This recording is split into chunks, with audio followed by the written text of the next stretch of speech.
Assalamualaikum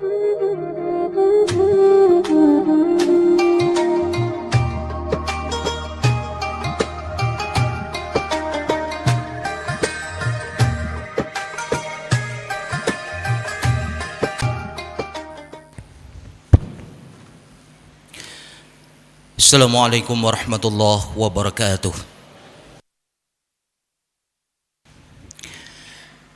Alhamdulillahi rabbil alamin, wa bihi nasta'in ala umuri dunya waddin. Asyhadu an la ilaha illallah wahdahu la syarika lah, wa asyhadu anna Muhammadan abduhu wa rasuluhu la nabiyya ba'dah.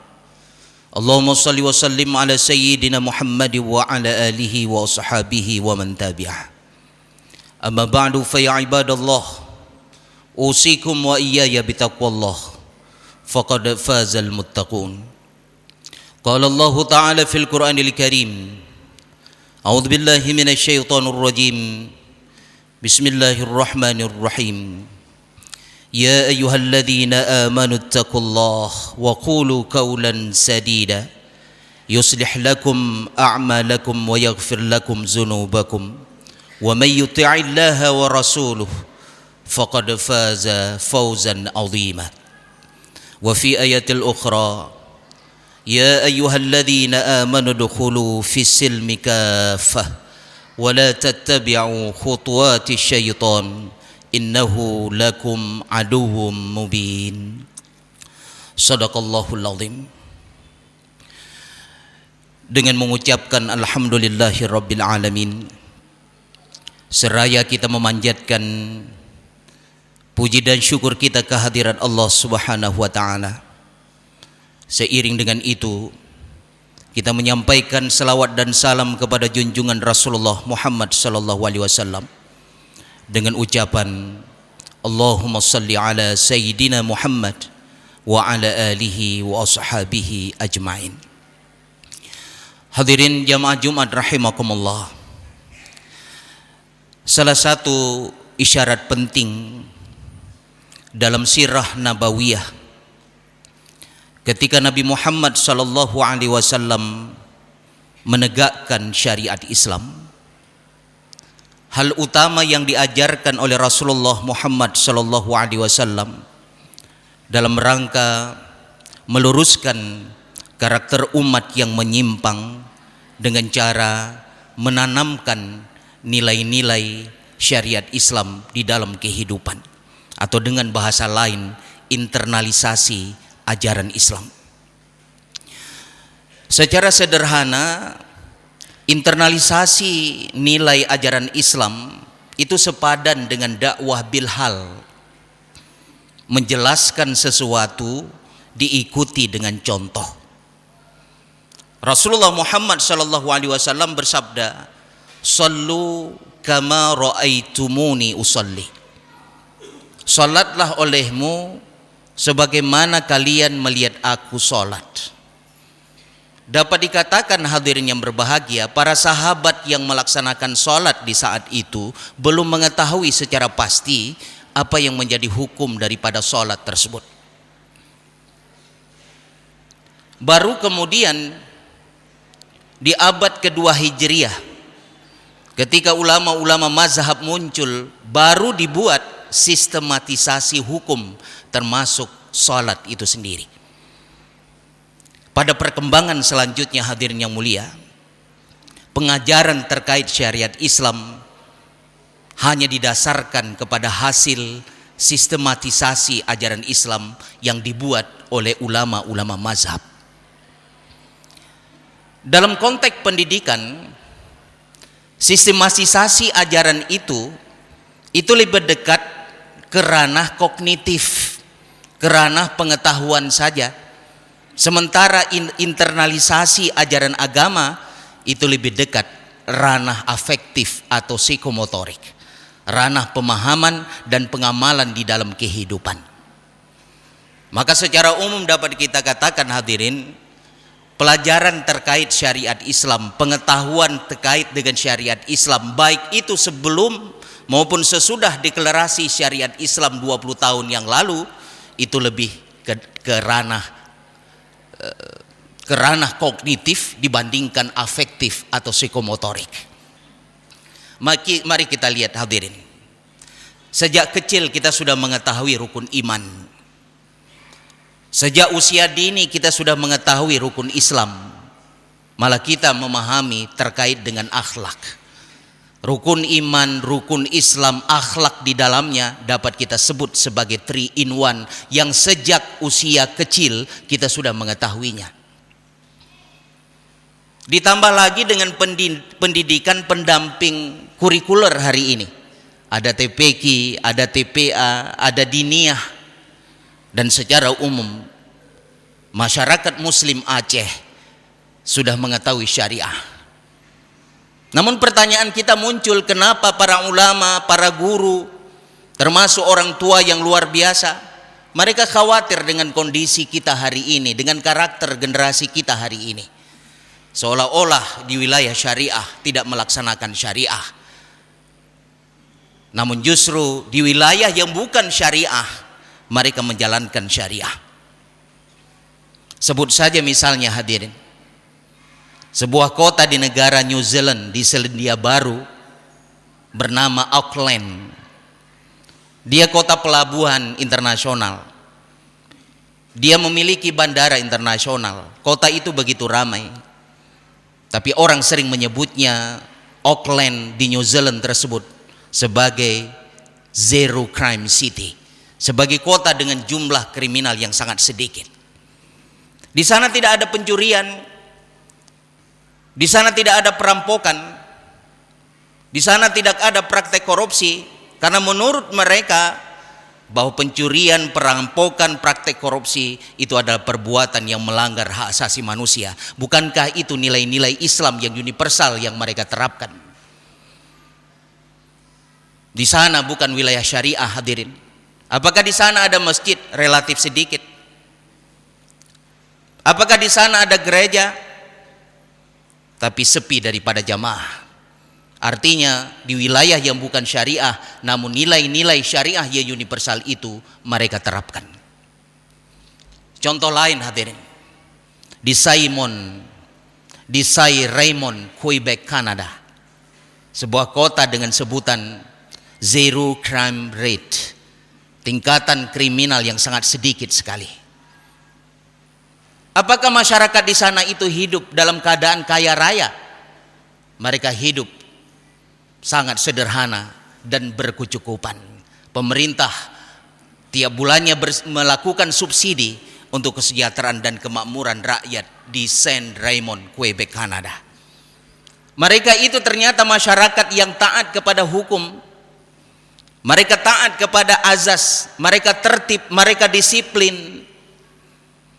Yang luar biasa potret kehidupan mereka ketika mereka keluar daripada rumah untuk bekerja, rumah mereka tidak pernah terkunci hadirin, karena dipastikan orang tak dikenal itu tidak akan masuk ke rumah mereka, karena mereka mengetahui bahwa mencuri, merampok, mengambil hak yang bukan milik orang lain itu adalah pelanggaran hak asasi manusia. Bukankah itu nilai ajaran Islam yang universal yang mereka terapkan di wilayah yang bukan syariah? Pertanyaan kita kemudian, kenapa itu terjadi hadirin? Yang perlu saya luruskan, mengetahui itu berbeda dengan memahami apalagi menyadari. Hari ini kita mengetahui bahwa mencuri itu haram. Muslim mengetahui bahwa merampok, melakukan korupsi itu adalah suatu yang dilarang dalam agama kita. Tetapi kenapa praktek itu begitu merajalela di negeri kita? Karena mereka hanya mengetahui tanpa memahami ajaran Islam. Sama seperti orang mengetahui olahraga penting bagi dirinya, namun mereka tidak melakukannya di dalam kehidupan. Hadirin yang berbahagia, syariat Islam yang diturunkan Allah Subhanahu wa taala itu untuk memberikan kemaslahatan bagi kehidupan kita. Lat batat kai bate, mendapat kemaslahatan daripada syariat Islam. Itu yang harus kita pahami. Walaupun hari ini muncul misperception, ada misunderstanding terkait dengan syariat Islam. Mereka paham namun pemahaman mereka keliru. Ada yang mengatakan, hadirin yang berbahagia, syariat Islam itu ada kepentingan politik di dalamnya, syarat dengan kepentingan. Saya ingin luruskan bahwa syariat Islam yang sudah 20 tahun di Aceh itu bukan hadiah republik. Bukan kemudian pemerintah pusat datang ke Aceh menyerahkan medali syariat Islam untuk Aceh. Ini perjuangan kalian, buah perjuangan kalian, syariat Islam untuk kalian. Tiga tu lenduan pegahkan hadiah republik untuk Aceh. Tapi perjuangan berdarah-darah. Ada ulama di dalamnya. Ada komponen masyarakat sipil di dalamnya. Untuk perjuangan kemudian kita mendapatkan secara legal formal pelaksanaan syariat Islam di Aceh. Maka tidak ada kepentingan politik di dalamnya. Kemudian ada lagi orang mengatakan, ketika mereka melihat fasilitas-fasilitas di rumah ibadah di masjid yang kotor lagi jorok, kemudian mereka berani mengatakan seolah-olah beginilah warna syariat Islam di Aceh, fasilitas toiletnya kotor di dalam masjid. Mereka juga berani mengatakan ketika terjadi sikap barbarian di tengah masyarakat, ada anarkisme dan kekerasan di tengah masyarakat, mereka melontarkan opini dan pendapatnya, begitulah corak dan warna syariat Islam di Aceh. Yang ingin saya luruskan, tunjukkan kepada kita, ada tidak satu hadis, ada tidak satu ayat yang membenarkan kita hidup jorok dan kotor. Ada tidak satu hadis atau ada tidak satu ayat yang mendorong kita sebagai umat Islam untuk melakukan sikap barbarian dengan tindakan anarkis dan kekerasan di dalam kehidupan. Sekali lagi syariat Islam datang untuk kemaslahatan umat manusia. Hadirin jamaah Jumat rahimakumullah. Secara etimologi, secara bahasa, syariat itu adalah jalan yang kita lalui menuju sumber mata air. Itu secara bahasa. Sebagaimana kita sangat perlu dengan air, begitulah hakikatnya kita membutuhkan syariah untuk kemaslahatan kehidupan manusia. Secara terminologi, secara istilah, syariat Islam itu adalah totalitas dari seluruh ajaran agama. Baik itu yang menyangkut hablum minallah dalam hal ibadah misalnya, maupun itu yang menyangkut hablum minannas dalam konteks muamalah. Ada di dalamnya juga syiar, ada akhlak, dusturiyah, siasah syar'iyah. Totalitas daripada seluruh ajaran Islam yang bersumber kepada Al-Quran dan Sunnah. Totalitas ajaran itu termaktub hadirin di dalam Undang-Undang 44 tahun 99 tentang penyelenggaraan keistimewaan Provinsi Daerah Istimewa Aceh. Termaktub pula di dalam Undang-Undang 11 2006 tentang pemerintahan Aceh. Undang-undang yang terakhir ini hadirin mengamanahkan pelaksanaan syariat Islam secara kafah di negeri yang gedeo cintanya. Meliputi hablum minallah, meliputi hablum minannas, meliputi akhlak, termasuk di dalamnya siasah syar'iyah, yaitu politik Islam. Maka totalitas daripada seluruh ajaran ini tidak mungkin kita terapkan kalau kita tidak bersama-sama mewujudkannya. Maka perlu ada usaha daripada kita. Bagaimana usaha untuk melakukan penguatan syariat Islam di Aceh? Apalagi di tengah pandemi COVID-19 saat ini yang sudah 8 bulan lebih kurang kita merasakan akibat dan dampak daripada pandemi COVID-19. Maka tidak ada cara lain kecuali kita berusaha secara bersama-sama, baik secara personal maupun secara kolektif untuk melakukan penguatan syariat Islam. Yang pertama hadirin, yang mesti kita lakukan, kesadaran pribadi dan ketakwaan individu. Kemudian dilanjutkan dengan ketakwaan keluarga kita dan ketakwaan keluarga kita. Kesadaran dan ketakwaan keluarga kita. Karena ketakwaan kita kepada Allah Subhanahu wa taala dengan menjalankan seluruh perintah dan meninggalkan larangan-larangannya, maka akan muncul akidah yang benar di dalam jiwa kita. Kita yakin dengan akidah yang benar bahwa Allah Subhanahu wa taala itu menatap kita. Kita yakin bahwa Allah Subhanahu wa taala memperhatikan kita, bahwa Allah Subhanahu wa taala Maha mengawasi, walaupun kita tidak bisa melihat, walaupun kita tidak bisa menatap Allah, tapi kita yakin dengan akidah yang benar, Allah Subhanahu wa taala Maha melihat dan Maha menatap seluruh rangkaian tingkah laku kita sebagai manusia. Kemudian yang kedua, keyakinan yang benar bahwa hukum dengan konsekuensi pelanggaran yang kita lakukan, siksa Allah itu jauh lebih pedih di akhirat nanti dibandingkan dengan konsekuensi hukum yang ada di dunia. Itu keyakinan kita. Maka seorang perempuan dari kalangan Al-Ghamidiyah datang kepada Rasulullah Muhammad SAW. Dia datang kepada Rasulullah, "Ya Rasulullah, saya telah berzina dan saat ini saya sedang mengandung anak itu. Tolong beri hukuman kepada saya ya Rasulullah." Kemudian Rasulullah sallallahu alaihi wasallam mengatakan, "Apakah kamu ini tidak sehat? Apakah kamu ini sudah gila?" Perempuan itu mengatakan, "Saya sehat ya Rasulullah dan saya sangat waras ya Rasulullah. Beri hukuman kepada saya." Rasulullah kemudian mengatakan, "Pulang kamu ke rumah kamu. Setelah engkau melahirkan, engkau kembali lagi bertemu denganku." Setelah dia melahirkan, perempuan itu datang kembali kepada Rasulullah. "Ya Rasulullah, saya telah melahirkan, beri hukuman kepada saya. Apakah kamu ini kurang sehat? Apakah kamu ini sudah gila?" Tanya Rasulullah. Rasulullah mengatakan, "Saya sehat ya Rasul." Perempuan itu mengatakan, "Saya sehat ya Rasulullah dan saya tidak gila."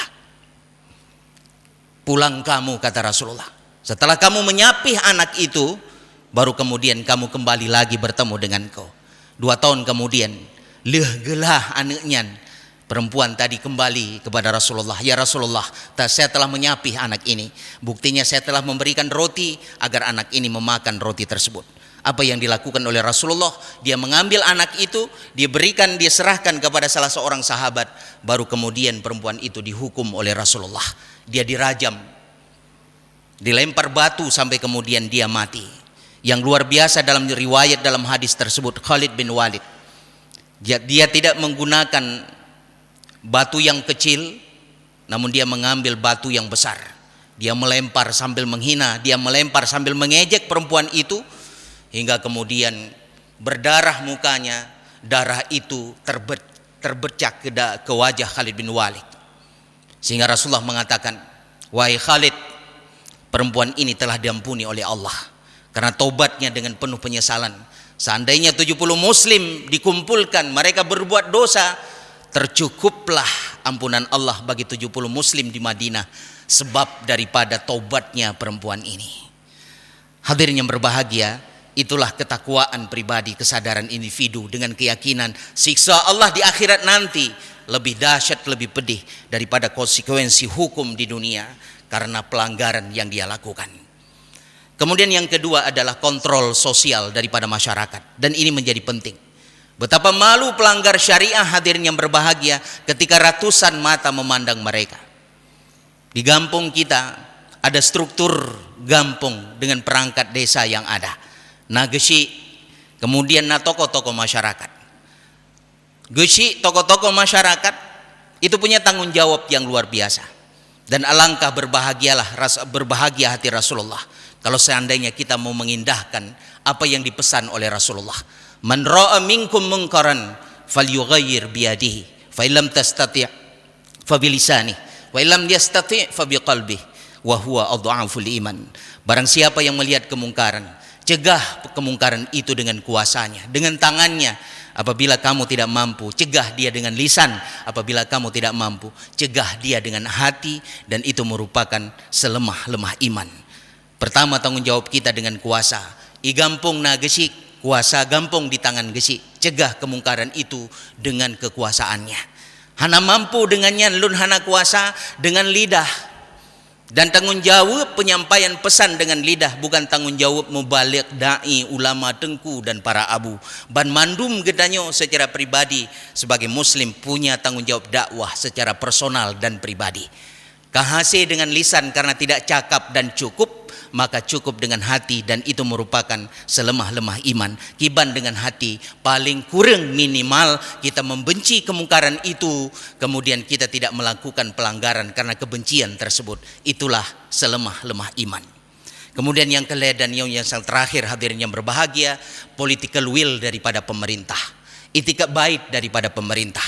Pemerintah Aceh hari ini berdasarkan Undang-Undang 44, 99 dan 11 2006 itu telah diberikan tanggung jawab berdasarkan konstitusional agar mereka selalu mengawal syariat Islam di Aceh.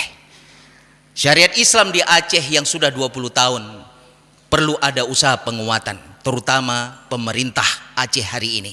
Pemerintah telah menyiapkan regulasi. Regulasi yang tersedia hari ini sudah memadai untuk sementara waktu. Kita memiliki Kanun Aceh tentang jenayah yang mengatur 10 tindakan pidana di dalamnya.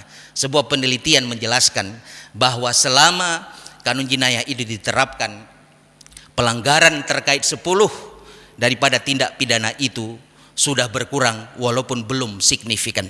Maka usaha kita kemudian bersama-sama dengan pemerintah, kita berusaha bersama-sama agar penguatan demi penguatan ini harus dilakukan.